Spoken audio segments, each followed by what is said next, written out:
welcome back.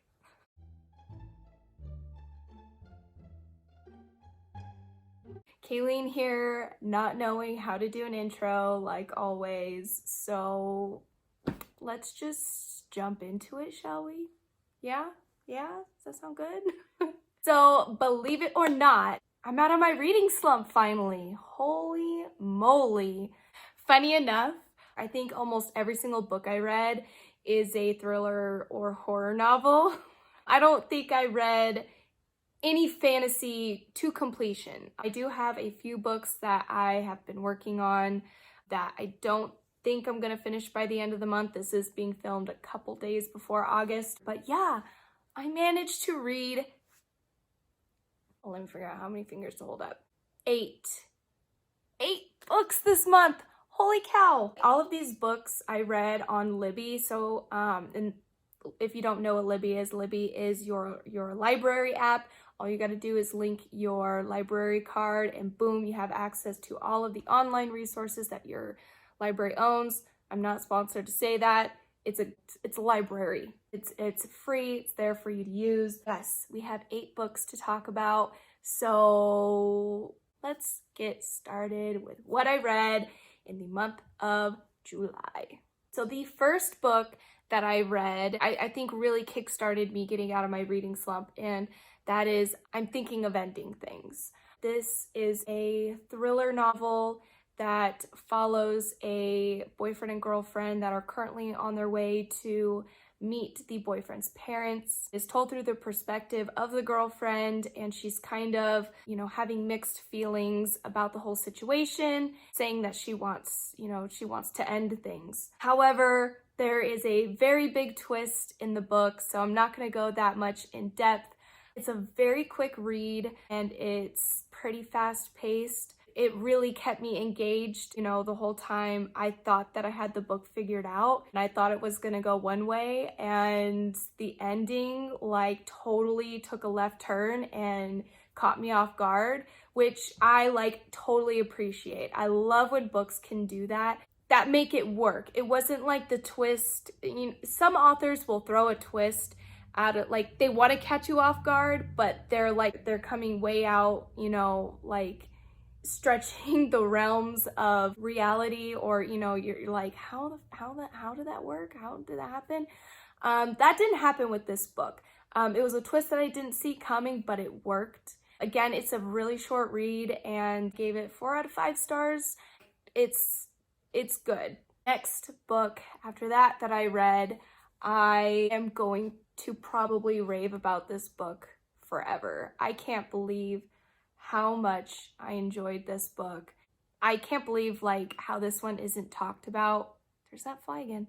Nearly as much. And that is HeartShaped Box by Joe Hill. I read Nosferatu back in December, I think it was. I thought it was really great. It was very spooky. I don't even know what prompted me to choose this book to read, honestly, but wow, oh my god, I love it. This is a story of a retired guitarist or singer. He's a part of a rock band and he is a collector of the occult. He likes collecting odd things, and his assistant comes across something very bizarre for sale on the internet, which is a suit. The suit supposedly is haunted by a ghost or something like that. It goes from there, and it was so great. I thoroughly enjoyed reading this book. The characters were fleshed out really, really great. I connected with all of the characters, and I really felt for the main character. I can't think of his name off the top of my head because I read this book at the beginning of the month. I'm gonna say it in almost all of my videos. I am a huge animal lover, huge dog lover, and our main character has 2 German Shepherds. These dogs are actually key players in this book, and actual characters, real developed characters in this book, and how he utilizes that in this world. I loved it so much. It's kind of rare for me to rate horror novels super high. Usually they're really good, but at times they kind of fall flat for me, even though I'm a huge horror reader and thriller reader, but this one was like 5 out of 5 stars. I loved it so much. Can't wait to purchase the book and own it, which is also another odd thing for me because when it comes to horror or thriller, it's usually there's some kind of mystery behind it. And once you know what it is, it's kind of, you know, you don't really want to read it again because it's lackluster, but I feel like this story was, the way it was developed, I feel like would still be really enjoyable to read again. And also, like, again, I would love to lend this book out to people. It was that great. Yeah, HeartShaped Box. Like, I highly recommend this book. It was so good. All right, so the next book that I'm going to talk about that I read in July is The Devil Crept In by Anya Alborn. So I don't even know how I stumbled upon her channel, but there is a booktuber by the name of K.aylene, and I will link her channel down below, but I have been loving her book content. She is a horror thriller. She kind of reads everything, but most of her videos center around horror and thriller. She's read a lot of the same books as me, and we have very similar taste, and the way that she explains books, like, is perfect. The Devil Crept In by Anya Alborn. She was raving about this book. She said it was great. In her words, she said it's a great creepy kid story, which, oh my God, she was right. But the synopsis that this book gives doesn't really do the story justice, which kind of bums me out because I feel like this book should be more popular, or maybe like the synopsis is a reason like people don't really read it. I don't know. Basically, these cousins that are best friends, they're 8 and 13 years old, 12 years old. One of the boys, the older one, disappears in the woods. But the 8-year-old boy,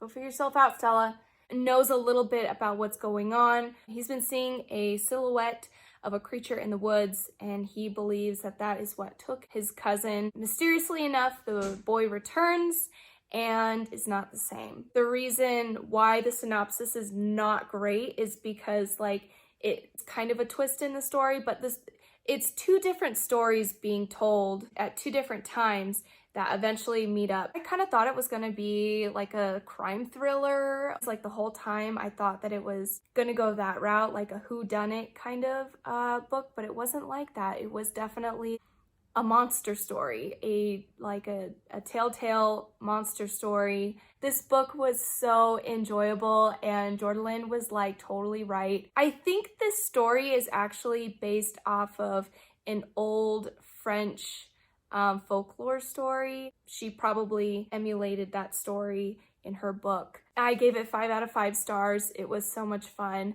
The only thing that kind of irked me, it seemed a little slow at parts. At 30%, the story like takes a huge like turn, which is good because, again, I thought it was a crime thriller and I almost quit the first quarter of the story. Yeah, The Devil Crept In by Anya Alborn is so good and highly recommend. Okay, next book that I read in July. I am not going to give it a rating, and you'll see why once I start talking about it. That is The Girl Next Door by Jack Ketchum.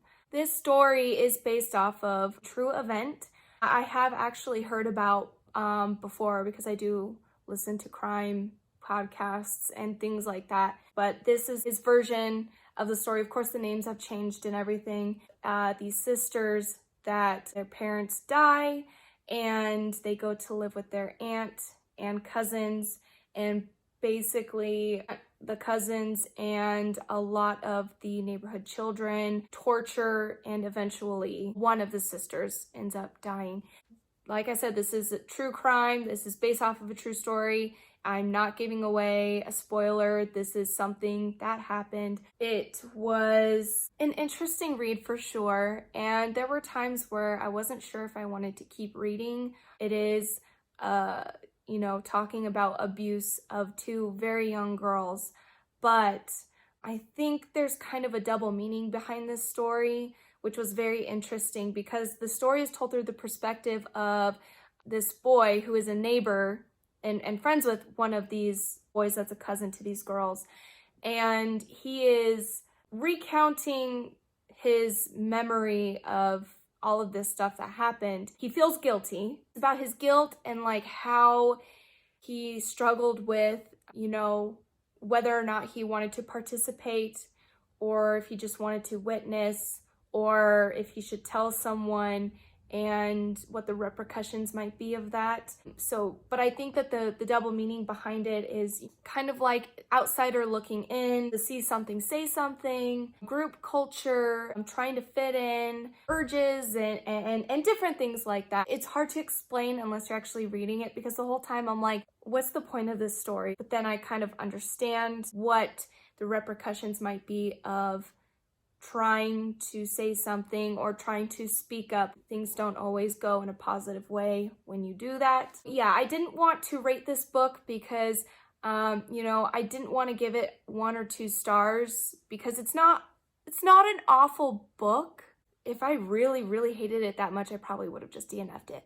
But I don't want to, it's just hard to rate because I don't want to rate it 4 or 5 stars because, you know, it wasn't something that I was like, oh my God, this is amazing, everyone should read this, because I don't think this book is for everyone. This book is very polarizing, it's very graphic. If you do decide to pick this up, just take it with a grain of salt. If you're not enjoying it, don't push yourself to finish it. I thought that maybe there would be a little more commentary on the issue. There really wasn't. It's just an open-ended story of this girl going through a bunch of torture and eventually passing away. Next, I read A Simple Plan by Scott Smith. A majority of these books are all books that Jordan raves about in her videos, and that's just like, this girl knows how to sell a book. I want to say a majority of these books are all books that she has recommended, so yes. That's why I'm going to link her channel down below, because this is a story of 2 brothers and one of the brothers' best friend. They come upon a plane, like a small 1-person plane that crash landed in the woods that has $4.4 million stashed away in there, and the pilot is dead. It is basically a story of how our main character comes up with a simple plan of how they were going to take this money and be able to get away with having this, you know, having this big amount of money without getting caught. I felt like the story was slow and repetitive. I do like how he developed the characters. In fact, our main character, Hank, his wife, I loved her. I thought she knew her stuff. And I was like kind of rooting for her. I was like, this girl, like, she knows what she's doing. The story kind of dragged on and I was just kind of like, okay, like, what's the next step? What are we gonna do? I feel like the same thing was happening over and over again. It was a little bit predictive. Like the ending, I almost predicted like from the get-go. Like right when they found the money, I was like, oh, I know what's gonna happen in the end. This is what's gonna happen in the end, and it pretty much did. So I gave it 3 out of 5 stars. It's a crime thriller, and I do see, you know, certain people out there that enjoy these kinds of novels that are like, oh my God, this is amazing. I don't know. I felt like it didn't really do it for me. The whole time I was just kind of like, can we move on? Like I felt like I was getting bored at parts, or just kind of like, you know, not really paying attention and just going through the motions. But yeah. Next book that I read was A Cold Moon Over Babylon by Michael McDowell. This is a horror novel about a 14-year-old girl that is murdered. She comes back and haunts the dude that murdered her. This book was quite good, actually. It's not very long, and I think that the pacing was really good. That's what I really enjoyed. You know, if this book was any longer, I probably wouldn't have enjoyed it as much. The way that this book was read, the pacing was very good. It was scary. Like some of the parts in this book are actually quite scary. However, unfortunately, I chose to watch the movie adaptation of this book. I highly recommend you don't. Wow, it was terrible. There are some really good low budget horror movies, and it's meant to be a horror movie, but like I found myself laughing hysterically out loud at just how horrible it was. I don't think that this is a spoiler, but if you're afraid of spoilers, just like skip like 20-30 seconds until I'm talking about something else.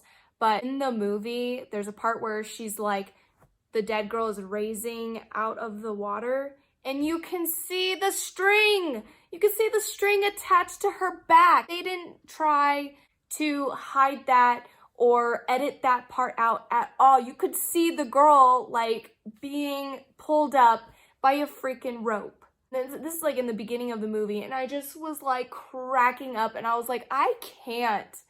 There's no way I could sit here and watch this entire movie.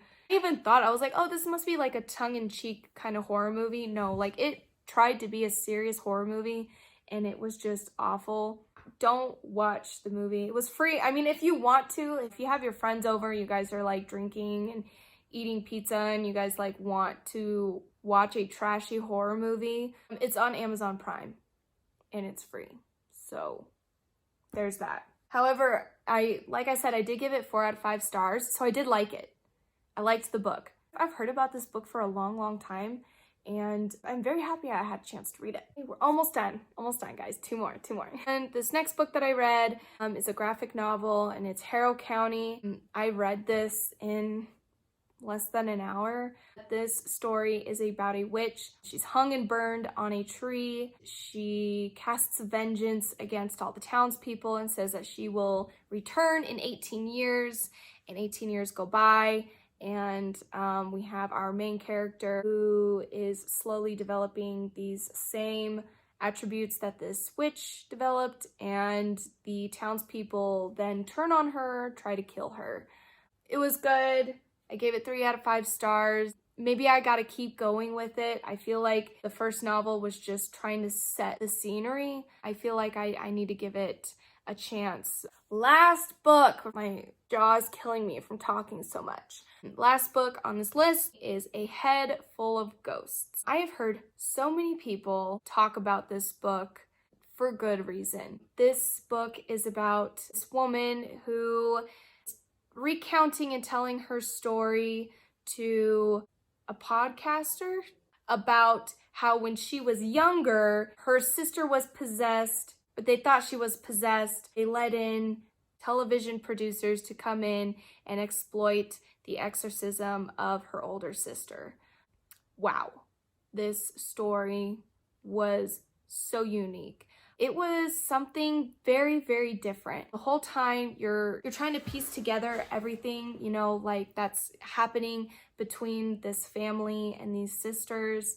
The sister that is possessed, she says that she's not possessed necessarily by a demon, but she says that she hears voices, and these voices are telling her to do these awful things. But her family is very convinced that she is possessed. This explores, you know, exploitation of people with mental illness. They're exploiting this girl that severely needs help, whether or not you think she's possessed or not. I wouldn't say it's specifically horror. If anything, I was intrigued.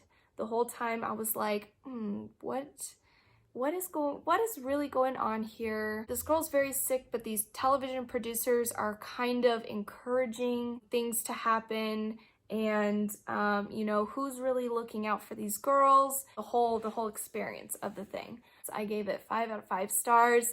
It's tough to get a 5-star out of me with a horror novel, but I had a great month, you guys. I really, really enjoyed everything that I read, and so I don't know, like I can't believe that I didn't finish any fantasy this month. Let's get it out. I am currently reading Gardens of the Moon by Steven Erikson, and I'm struggling. This book is like my Everest, you guys. It is a climb. I can only read a handful of pages at a time of this thing, and I'm coupling it with the podcast and the Wikipedia pages to like keep everything in check. And I still will find myself having to reread parts. I'm really loving it so far. I'm only, I think, like 150 pages in, but was really hoping that I could finish this. this month, but it ain't happening, sister. I also am still reading Lost Gods by Brahm. However, I did have an issue with my library card and had to get a new one, and when I did that, all of the books on my Libby app and all my holds got returned. I am on the wait list to get that book back so I can finish it already. But besides that, that's all I read for the month of July. I am super stoked for the month of August. I hope that you guys enjoyed. My jaw hurts from talking so much, but hey, I read 8 books. Maybe that's not a lot to you guys. Maybe it is. The dude with the loud motor is coming around again, so I'm gonna close this out before I lose my freaking mind. All right, guys, I love you all so much, and I can't wait to see you in the next video. Bye.